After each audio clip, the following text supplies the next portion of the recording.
Coucou, bienvenue sur ma chaîne Chana Gérard Medium.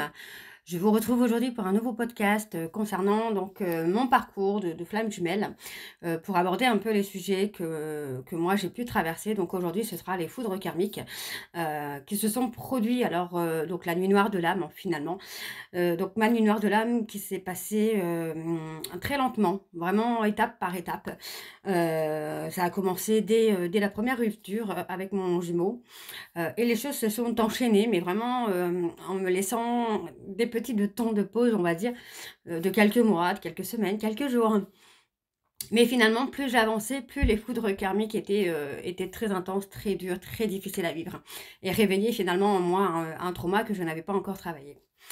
Donc, pour expliquer un peu vraiment, alors pour moi le départ des foudres karmiques ont commencé au mois d'avril, même si je sais que ma nuit noire de l'âme a commencé dès la première rupture. Au final, quand on a eu la première rupture avec mon jumeau, j'ai essayé de lui faire comprendre, je pense comme un peu tous les chasers, de lui faire comprendre qu'on avait un lien, que bah, nous deux c'était pas normal, que voilà, il y avait quelque chose quoi, sans vraiment mettre le mot de flamme jumelle dessus. Je savais que c'était lui, je savais qu'il y avait quelque chose de bien particulier avec lui, mais dire flamme jumelle, non. Je savais que c'était pas une âme sœur, puisque j'avais déjà eu des âmes sœurs auparavant, et ça n'avait jamais été aussi intense, aussi souffrant, aussi compliqué. Donc tout a commencé vraiment à cette période-là, même si ma première foudre karmique, je l'ai eue en avril 2022, au décès de mon papa. Donc décès de mon papa qui est arrivé très brutalement, puisque mon papa venait de se faire opérer du cœur, où il devait mettre des... Oh, je ne sais plus comment ça s'appelle. J'ai un petit trou de mémoire. Enfin, il devait mettre des genres de clapets au niveau du cœur, parce qu'il avait des artères bouchées, donc il devait mettre des clapets, et l'opération s'est très bien passée. Et finalement, c'est quelques jours après qu'il m'appelle, on discute, il voulait que je vienne, malheureusement je ne pouvais pas. Et finalement, c'est le lendemain que mon petit frère m'appelle pour me dire bah papa il est parti quoi. Ce jour-là, j'ai été anéantie. Je perdais mon pilier, je perdais mon seul point de repère, je perdais mon seul point de stabilité, d'ancrage. Mon papa qui lui aussi hein, avait des dons de médium, d'ailleurs il m'en a fait cadeau à son départ. J'ai pu, alors heureusement, j'ai pu avoir des contacts avec lui après son décès, des événements qui sont arrivés assez étrangement. Donc ça c'est pareil, c'est quelque chose, je ferai un podcast pour en parler parce que c'est vrai que ça mérite d'être partagé, je pense, puisque c'est des événements que je ne peux pas parler malheureusement sur ce podcast parce que ça serait trop compliqué, ça serait trop long. Donc j'en parlerai sur un autre podcast. Donc voilà, donc tout a commencé vraiment en avril 2022. Concrètement, c'est vraiment là où tout a commencé, où les foudres karmiques se sont un petit peu acharnées sur moi. Donc déjà la première rupture, bah voilà, j'avais commencé ma chaîne YouTube quelques jours avant, donc j'avais commencé ma chaîne YouTube 2 jours avant la première rupture. Donc à cette période-là, j'avais complètement plus de motivation, j'avais pas de clients, pas de revenus, j'étais au RSA et voilà, même en étant au RSA, j'arrivais à être dans une galère financière pas possible. Et j'avais l'impression de me noyer dans ces galères, quoi. Et enfin, je me trouvais dans un logement social où mon voisin était une teigne, il se prenait pour le roi du monde et tout, et ça me saoulait. Moi, étant Capricorne, ça me saoulait. Et alors, bah, des fois, je leur mettais un peu à sa place, quoi. On va pas se mentir. Après le décès de mon papa, il y a eu quelques mois. Donc, on va dire que d'avril au mois ou jusqu'à août, enfin juillet, août, où voilà, j'essayais hein, de faire le deuil, j'essayais de remonter la pente, mais je sentais que je me noyais de plus en plus. Je ne le montrais pas, mais j'étais devenue une femme absente, une femme fantôme. Aucune émotion, aucun ressenti, j'étais totalement vide énergétiquement, émotionnellement. Je ne ressentais plus rien. Ouais, c'est ça, j'étais là sans être là, en fait. Mon corps était là, mais mon âme était mort intérieurement déjà de base, à partir du décès de mon papa. Donc d'avril à août, voilà, il y a eu bon, finalement les allers-retours hein, de mon autre. En plus, mon autre bah, ne m'a pas vraiment soutenue finalement, puisque le jour de l'enterrement, il m'a pris la tête. Conflit le jour de l'enterrement, donc je m'y attendais absolument pas. Je crois que c'est le seul moment où, en fait, j'avais pas envie de me prendre la tête avec lui, j'avais vraiment pas envie de lui répondre. Tout ça pour une histoire de message que ma meilleure amie lui avait envoyé, que je n'étais même pas au courant de ce message. Donc voilà, ça a été des insultes, du mépris et cetera comme d'habitude. Et finalement, au mois d'août, enfin fin juillet, je vois mon autre, voilà, on passe un moment charnel. Alors même dans les moments charnels, j'étais là sans vraiment être là. Heu, j'étais plus moi, en fait, hein, vraiment, j'étais plus moi à partir de ce moment-là, j'avais tout perdu.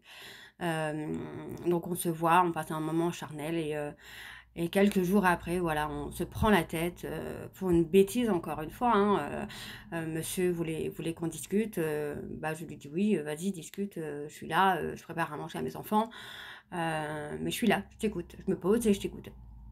Et finalement, voilà, je me prends des insultes encore une fois, que je suis une connasse, mal élevée, enfin la totale quoi, que je suis ingrate, irrespectueuse et cetera. Donc je me dis: «Waouh, qu'est-ce que j'ai fait? Qu'est-ce que j'ai dit quoi? Qu'est-ce qui se passe?» Donc de là, il me dégage totalement de Snap, donc je ne comprenais pas. Je me dis: «Mais waouh, qu'est-ce qui s'est passé?» Donc je me remets en question, je relis, la conversation, je me dis: «Mais j'ai rien fait en fait, j'ai pas compris en fait, hein, vraiment j'ai pas compris ce qui s'est passé». Je pense que c'était juste le fait que je ne l'ai pas fait passer en priorité à ce moment-là. Mais je ne pouvais pas, j'étais maman et je devais, bah, nourrir mes enfants quoi, hein. Donc voilà, on se prend la tête, il coupe contact pendant 4 jours et au bout de 4 jours, voilà, il me recontacte, en me disant: «Oui, est-ce que tu veux venir avec moi chez mes parents? Ils sont pas là, je dois faire les plantes» et cetera. Donc je dis: «Bah, ouais, ouais, si tu veux». Mais c'est un «si tu veux», mais j'étais pas là en fait, hein, vraiment j'étais, un fantôme, un zombie quoi. Je ressentais plus rien, ouais, j'étais plus là, hein. Vraiment, j'étais plus là, j'étais pas la Shana de maintenant. J'étais la Shana, en pleine dans cette, dans cette nuit noire de l'âme et je descendais de plus en plus profondément. Alors pour faire court, je faisais même un cauchemar horrible où j'étais, dans une forêt, je courais et en fait, au moment où je cours, je tombe dans un trou et je n'en vois pas la fin en fait. Le trou est noir, c'est humide, il y a plein de bestioles et je ne vois pas la fin de ce trou. Donc c'était une horreur, j'avais l'impression de tomber dans le vide, et je n'allais jamais m'en remettre, quoi. Donc on se voit, je rentre dans la voiture, donc j'avais changé de couleur à cette époque, j'étais brune et je voulais reprendre ma couleur naturelle. Donc je reprends mon blond, je refais mon blond, donc je rentre dans la voiture, mais vraiment, être là sans être là, quoi. Mais vraiment, bah, il me parlait, je disais: «Oui, ça va, oui, ça va». Il me touchait, il mettait sa main sur ma jambe, je réagissais à peine, quoi. C'est à peine si j'arrivais à lever ma main pour mettre ma main sur la sienne, parce que je n'avais plus de force, je n'avais plus rien. Donc on se voit, voilà, on va chez ses parents, on passe un très bon moment charnel évidemment, mais voilà, pendant le moment charnel, je sens que quelque chose ne va pas, j'ai mal, je suis pas bien, je souffre.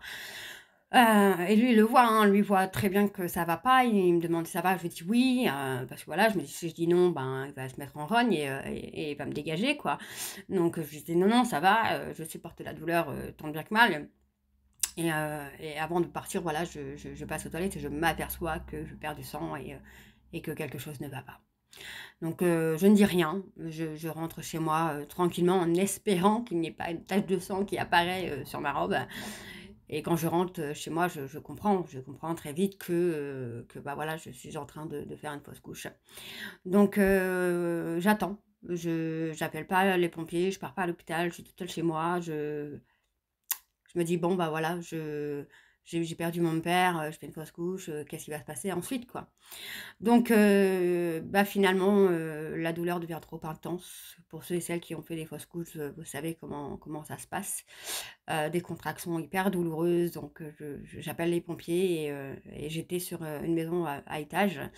Donc j'appelle les pompiers et quand les pompiers arrivent, j'ai énormément de mal à descendre les escaliers. J'ouvre la porte et je m'effondre vraiment littéralement devant le pompier. Le pompier a juste le temps de me rattraper et m'amène directement, aux urgences, proches, le plus proche en tout cas.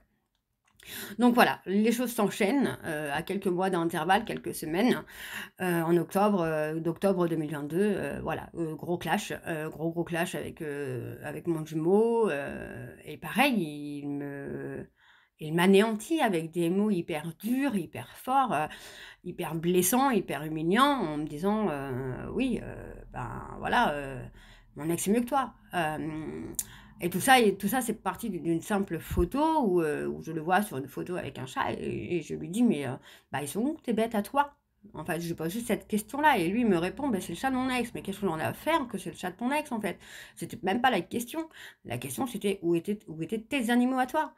Et il me répond ça. Donc, je lui dis: «Bah, ouais, bah, le chat, il est plus beau que la maîtresse», tu vois? Il y a un moment où, bah, voilà, je me mets un peu en colère, hein, et je lui dis: «Le chat est plus beau que la maîtresse» et là, en fait, je vois qu'il change de tête et je me dis: «C'est bon, je vais me prendre une une dispute comme pas possible» et voilà, il m'enchaîne, il est dans la voiture, il m'enchaîne de mots, mais alors méchants, mais alors d'une atrocité. Je n'aurais jamais pensé, avoir des paroles comme ça de sa bouche, quoi. C'était ouf! C'était ouf, enfin, j'avais vraiment l'impression de ne pas mériter le quart de ce qu'il me disait, quoi. Donc j'étais méchante, ingrate, une connasse, mal élevée, une cassos, et cetera, quoi. Donc je me dis: «OK, d'accord. Bon, bah, il y a pas de souci». Donc le seul moment où, je réagis, c'est juste pour lui dire: «Stop, c'est bon, quoi. Stop». C'est le seul truc qui est sorti de ma bouche, en fait, à ce moment-là. Donc voilà, les choses s'enchaînent, donc bien sûr, bien évidemment, rupture, hein. Rupture et je suis, anéantie. Vraiment, sur le coup, je ne montre pas. Sur le coup, je me dis: «Ouais, de toute façon, c'était mieux comme ça. C'était pas quelqu'un pour moi, c'est un connard, c'est un bouffon, il est débile». Enfin, je sors tout ce que je peux sortir pour me convaincre, en fait, hein, que je me suis trompée. Donc voilà, je rentre dans cette forme de déni le plus total où non, ce n'est pas lui, ce n'est pas l'homme de ma vie, je me suis plantée, j'ai fait une erreur, voilà. Je me dis: «Voilà, j'ai fait une erreur, l'erreur est humaine, heu, c'est comme ça». Et finalement, 1 mois après, je vais le voir et en fait, on discute et il me dit: oui, non», enfin bref, voilà, c'était un peu lourd, en fait, le fait qu'il me dise: «Ouais, je sais pas, ouais, je sais pas si j'ai envie», et en fait, je le trouvais tellement immature à ce moment-là que j'ai laissé tomber. Je suis partie, j'ai laissé tomber, en fait. Vraiment, il m'avait dit: «Oui, je te tiendrai au courant», il m'a jamais tenu au courant et j'ai lâché l'affaire. À ce moment-là, déjà, j'avais lâché l'affaire. J'y suis retournée 1 mois après, tout simplement, bon, juste pour acheter des recharges de cigarettes électroniques. J'étais pas partie dans le but, de lui dire quoi que ce soit, en fait, vraiment. J'étais bien habillée, bien maquillée, j'avais un peu repris du poil de la bête, comme on dit, hein. Enfin, ça, c'était, physiquement, devant lui, j'étais comme ça, mais quand je rentrais chez moi, bah, le premier truc que je faisais, c'était prendre une bouteille de vodka, décacher, prendre un bout de verre, me tailler enfin pas me tailler les veines, mais me scarifier les bras, tellement je souffrais, quoi et je perdais du poids à gogo, bah, pour faire simple, je suis passée, de 55 kilogrammes à 43 kilogrammes, allez, en un mois de temps, quoi, parce que je souffrais énormément de tout ça. Finalement, bah, voilà, on a discuté, on a un petit moment, j'ai demandé des nouvelles de son papa et en fait, bah, le premier truc qu'il me dit, quand je lui pose la question pour son papa, il me dit: «Mais sinon, tu as rencontré quelqu'un?» Donc je lui dis: «Non», je dis: «Moi, j'ai rencontré personne», il me dit: «Même pas un plan cul?» Bah, je dis: «Bah non, ça m'intéresse pas, quoi». Et je lui retourne la question et il me dit: «Non». Donc je dis: «OK, bon voilà, écoute, c'est bien, hein». Je lui dis: «Moi, c'est toi que je veux et tout, donc voilà». Il me dit: «Non, mais c'est mort, moi je reviendrai pas, nanani, ça marche pas entre nous». OK, je dis: «OK, d'accord». Mais je dis: «Ouais, mais tu sais qu'il y a un lien et tout?» Il me dit: «Beh, non, mais j'y crois plus à ce lien». Je dis: «Bon, bah, OK, pas de souci, pas de problème». Et en fait,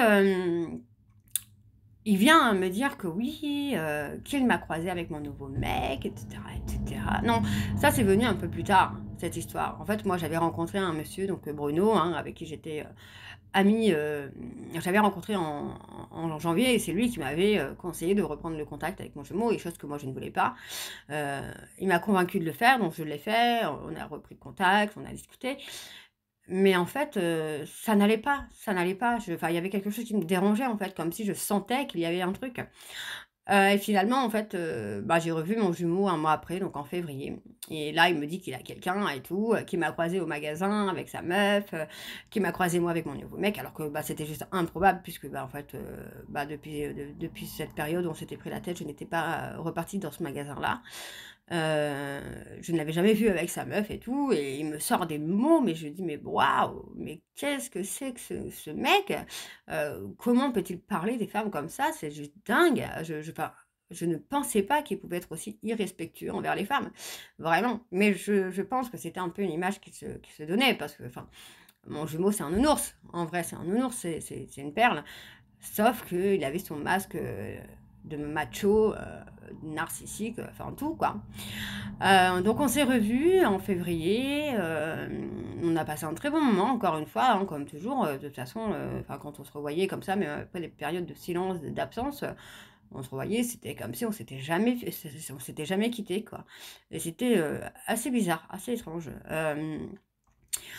Mais voilà, encore une fois, je sens, dès le lendemain qu'il y a quelque chose qui ne va pas et je contacte un de mes amis, ben Bruno, hein, et je lui dis: «Écoute, Bruno, il y a quelque chose qui ne va pas, je sens un décès, en fait». Donc Bruno était médium également, enfin est toujours médium, je pense. Et je lui dis: «Je sens un décès». Il me dit: «Oui, mais non, ce n'est pas Gaëtan, c'est pas son papa». Il pensait que c'était un décès du côté de sa flamme jumelle, à lui. Et en fait, non, je sentais vraiment qu'il y avait quelque chose, quoi. Et quand je vais voir sur les réseaux sociaux de mon autre, je m'aperçois qu'effectivement, il a perdu un ami et je comprends à ce moment-là que, il va passer une période, très longue et très noire, finalement. Donc bah, je lui envoie un message quand même, hein, pour lui présenter mes condoléances parce que, bah, voilà, je suis quand même quelqu'un de bien élevé, malgré ce qu'il peut dire. Je suis quand même quelqu'un de bien élevé, donc je lui présente mes condoléances et je n'insiste pas, en fait. Je n'insiste pas en lui disant: «Je suis là, nanani nanana», non, je lui envoie mes condoléances, je lui dis: «Écoute, si tu as besoin, je suis là». C'est tout, je m'arrête là. Mais mon ami Bruno me dit: «Non, envoie-lui un message tous les 2 3 jours, bah, pour lui rappeler que tu es là et tout», donc je le fais. Mais voilà, je n'obtiens aucune réponse de sa part, je le comprends totalement. Sauf que voilà, en avril 2023, oui, en avril 2023, je fais un test de grossesse et je vois que je suis enceinte, encore une fois. Donc je vais voir un gynécologue. Le gynécologue, voilà, date date la grossesse, au jour, où il a perdu son ami et je me dis: «Mais non, c'est juste fou». De toute façon, ça ne pouvait pas être autrement puisque je ne couchais avec personne d'autre. J'étais incapable de coucher avec quelqu'un d'autre, donc ça ne pouvait être que lui. Donc je ne dis rien. Je me dis que voilà, que bon, bah, voilà, il a des choses à penser, et que si je lui explique, ma vision des choses, il ne comprendra peut-être pas parce qu'il est clairement pas attiré là-dessus. Il est pas attiré sur la médiumnité, il comprend pas, il aime pas, il croit pas donc voilà. Bref. Finalement, c'est 15 jours après que je refais une fausse couche, et là, je décide de rester chez moi. Donc je fais cette fausse couche toute seule chez moi. Heu, j'ai pas autant souffert que la première. Je pense qu'émotionnellement, j'étais tellement au plus mal que je me suis, complètement, dissociée de cette douleur. Donc voilà, je ne lui dis pas non plus, je ne lui dis pas, mais voilà, c'est encore un coup de massue qui m'arrive, derrière la tête et je me dis: «Mais quand est-ce que ça va s'arrêter, quoi? Quand est-ce que ça va s'arrêter?» Et c'était au mois de juin où au mois de juin, voilà, on discute, on papote ensemble, et il y a un moment, je sais pas, je sais pas pourquoi, je lui dis: «Écoute, c'est simple, c'est soit je reste dans ta vie, soit j'en sors, mais l'un dans l'autre, la décision sera définitive». Donc il ne fait pas, longtemps, vraiment, il ne lui faut pas longtemps pour me recontacter, 2 jours après et me demander à me voir, et quand on se voit, en fait, bah, je suis pas encore rentrée dans son appartement qu'il me dit: «Ouais, c'est fini avec ma copine». Donc je dis: «OK». Et je lui demande: «Pourquoi?»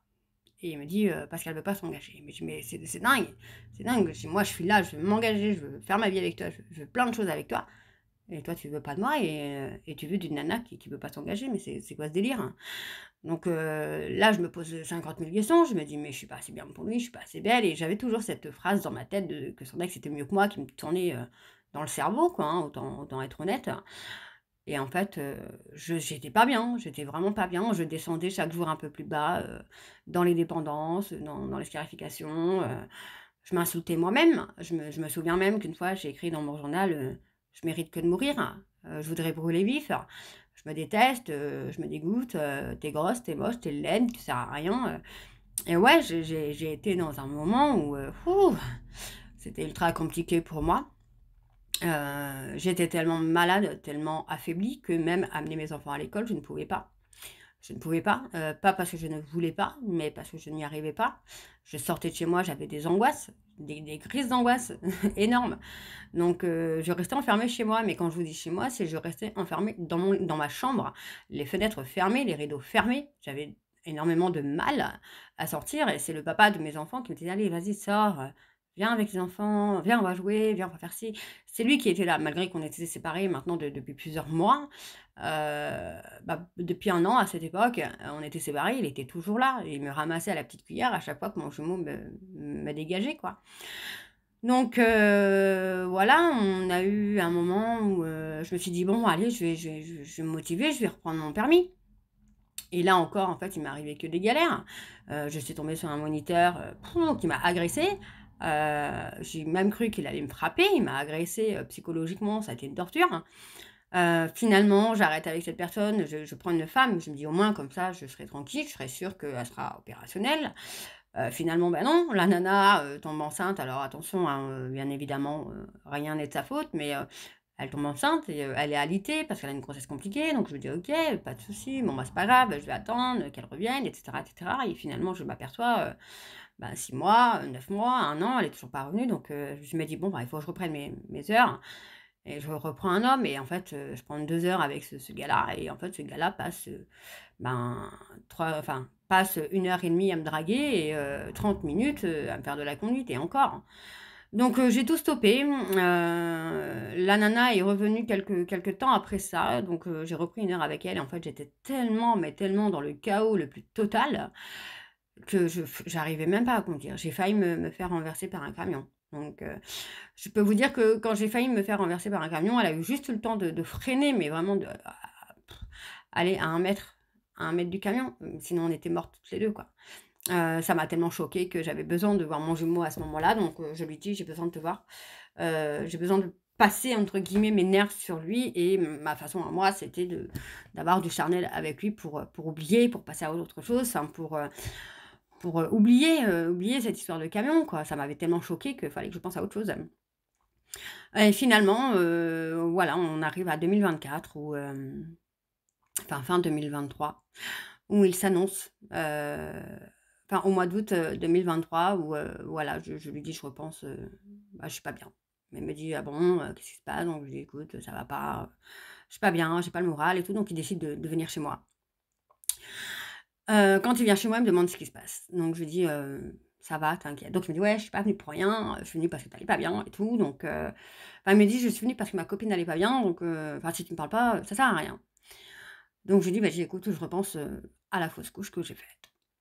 Et là, il me dit: «Oui, tu peux pas souffrir, de quelque chose que tu as pas eu, nanani nanana». Je dis: «Non, mais c'est pas parce que je l'ai pas eu, que j'en souffre, mais c'est, ouais, c'est le fait de justement qu'on aurait pu avoir un enfant ensemble et que non».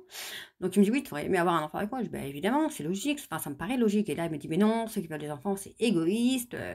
Je dis: «Oh non, bah, non, c'est pas ma vision des choses, mais bon, c'est pas grave». Et il m'enchaîne, encore une fois, il m'enchaîne en me disant que non, que de toute façon il ne veut pas d'enfant, qu'il en aura jamais et que de toute façon, même s'il venait avoir un enfant, ce serait certainement pas avec une femme qui en a déjà 3 de 2 pères différents. Je me dis: «OK, d'accord». Et là, en fait, mes larmes partent, enfin, mais je me lève et ouais, je suis anéantie, je suis anéantie. Encore une fois, il m'anéantit, il me brise le cœur, il me brise, mais brise tout court finalement. Donc je me rassois à côté de lui et il me dit que de toute façon, c'est impossible que ce soit lui, qu'il a été voir un médecin, que le médecin, lui a confirmé qu'il ne pouvait pas avoir d'enfant, que c'était soit j'avais trompé, soit je lui mentais. Donc je dis: «OK, d'accord. Bon, bah, c'est tout». Je dis: «Écoute, je vois pas, en fait, je voyais pas comment je pouvais, le convaincre, finalement, que je ne lui mentais pas et que cet enfant était bien de lui», tu vois? Donc il me dit, hein, il y a un moment, il me dit: «Oui, je sais que tu as pas été voir ailleurs, donc c'est que tu me mens». Mais non, en fait, non, j'aurais aimé, hein, personnellement, j'aurais aimé finalement que cet enfant soit encore là aujourd'hui pour lui prouver que la médecine ne fait pas tout. Pour moi, en fait, c'est l'univers. Si l'univers a décidé que, l'univers décidera que. Même les médecins ne peuvent pas tout contrôler, ne peuvent pas tout expliquer finalement. Donc voilà, on finalement pendant après ça, il me parle pas pendant plusieurs jours. Et c'est vraiment, 3 semaines après, que je sens, j'ai un mauvais pressentiment et je suis pas bien. Et en fait, en allant dans les réseaux sociaux, que je m'aperçois qu'il est déclaré en couple avec une autre. Et là, je suis, morte, vraiment morte de l'intérieur. C'est une foudre karmique qui me tombe sur la gueule. Je me dis: «Waouh, qu'est-ce qui se passe? Mais qu'est-ce que j'ai fait? Qu'est-ce que j'ai mais pourquoi je mérite ça, en fait?» Et c'est seulement là que je me dis: «Bon, je vais me renseigner parce que c'est pas normal». et en fait, je me rends compte qu'on est flammes jumelles. Au fur et à mesure, alors attention, j'avais déjà une amie qui m'en avait parlé 1 an avant, mais c'est un mot qui était entré dans mon oreille et sorti de l'autre. Et finalement, je me suis, renseignée, sur ce sujet de flammes jumelles. Et je me dis: «Non, mais c'est juste pas possible, en fait». Mais c'est tellement ça. Le fait qu'il me fuit, le fait qu'il m'insulte, qu'il me manque de respect et je me suis dit: «Mais en fait, c'est ça le truc, c'est qu'il faut que je m'aime, pour qu'il revienne». Et tu vois, c'est pas possible, en fait, et on arrive, donc, à novembre, donc novembre 2023 où voilà, enfin, je sais même pas pourquoi je fais ça. Je crée un Instagram anonyme et je guette ses photos et je mets un cœur, sur ma photo préférée de lui où, il est juste tellement beau que voilà, je mets un cœur dessus. Et là, il me contacte en privé. Je me dis: «Mais c'est quoi ce Beans?» En fait, je me dis: «Il m'a quand même pas reconnu» et en fait, bah, si, il m'avait reconnu, quoi. Donc voilà, je joue un petit peu avec lui, pas méchamment, mais il y a un moment, voilà. Enfin, le mien, il a pas d'humour, en fait. Enfin, j'ai l'impression qu'il a pas d'humour.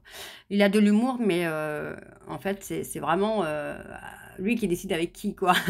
Donc c'est dommage parce que je sens qu'il a ce petit côté enfant, ce côté un peu, ouais, ce côté un peu rigolo chez lui qu'il ne montre pas.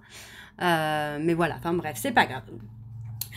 Et voilà, on se revoit en novembre, on passe un petit moment sympa, on discute. Alors bon voilà, j'avoue, je lui avais fait une petite blague, lors de notre discussion, donc j'avais allumé plein de bougies chez moi, donc ça faisait hyper romantique. Et en fait, quand il est arrivé, je lui dis: «Ouais, tu vu, hein, je m'éclaire vraiment à la bougie, en fait, hein». Donc je lui faisais croire, enfin, je lui avais fait croire que j'avais plus d'électricité et je m'éclairais à la bougie, donc je lui dis ça. Il rigole. Et voilà, on s'assoit, on boit un apéritif, on discute, on papote, et je lui dis: «Bah ouais, et la fille avec qui tu es en couple?» Et en fait, il a très, très mal pris, quoi. Il a très, très mal pris. Donc finalement, on monte à l'étage, on a un petit moment charnel et en fait, je sens qu'il est pas bien, je sens qu'il est pas dedans, il est pas comme d'habitude, et il y a un moment où il s'assoit sur le lit et il me dit: «Ouais, je peux pas, j'arrive pas, nanani nanana et tout». Je dis: «OK». Et je comprends, en fait, je comprends qu'encore une fois, il va partir. Hem, il se rhabille et il part comme un voleur et moi, je suis dans ma cuisine, je m'écroule en larmes, il passe à côté de moi, il me regarde même pas, il a même pas honte de lui, il a rien, rien, pas une émotion, que dalle. Donc ouais, je me dis: «Waouh, mais c'est quoi ce délire, quoi?» Donc bon, bah, c'est tout, je laisse et on arrive à 2024, voilà, j'ai fait le «deuil» entre guillemets, je fais le deuil de cette relation et au mois de mai, je m'aperçois qu'il est en couple avec sa meilleure pote et je me dis: «Waouh, je me dis: «C'est minable, en fait, c'est tellement minable, il est pathétique», ouais, vraiment, à ce moment-là, j'avais perdu totalement l'admiration que j'avais pour lui donc je me suis recentrée sur moi et en même temps, voilà, je me retrouvais, à avoir des assistantes sociales, bah, chez moi, pour des lettres anonymes qui avaient été faites, ouais, c'était le chaos total et en fait, c'est vraiment à partir de mars 2024 où, les choses ont commencé à changer en ma faveur, on va dire, hein. Puisque voilà, j'étais en mesure d'expulsion en même temps, je perdais mes enfants, enfin j'avais un gros risque, hein, de perdre mes enfants. Donc je passe au tribunal, en janvier, je suis devant la juge et la juge elle me dit: «Oui, mais bon, si vous n'avez pas de logement, mais comment vous allez faire?» J'ai dit à la juge: «Vous inquiétez pas, j'aurai un logement». Je sais pas, hein, j'étais certaine que j'allais avoir quelque chose et je devais, être expulsée le 22 mars, 2024 et en fait, je signe, mon contrat de la maison où je suis actuellement le 14 mars et je finis le déménagement le 21 mars et je me dis: «Mais c'est juste fou, c'est juste dingue».